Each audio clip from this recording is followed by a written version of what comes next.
നല്ലപോലെ മുങ്ങിക്കുക, നന്നായിട്ട് മുങ്ങിക്കും.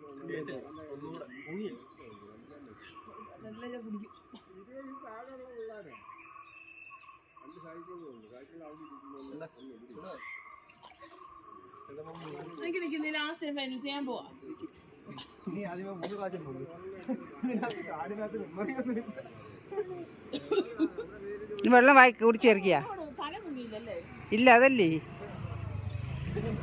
കണ്ണടച്ചു കൂടി. കണ്ണ് തുറക്കുന്നല്ലേ വെള്ളം കയറുന്നേ. കണ്ണടാ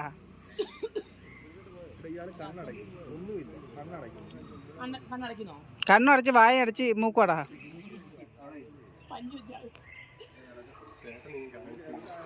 അവൾ കണ്ണു തുറന്ന് വെച്ചാൽ എത്ര നേരം മുങ്ങിയത്. പിന്നെ വേണ്ടേ കണ്ണു തുറന്ന് വെച്ചാൽ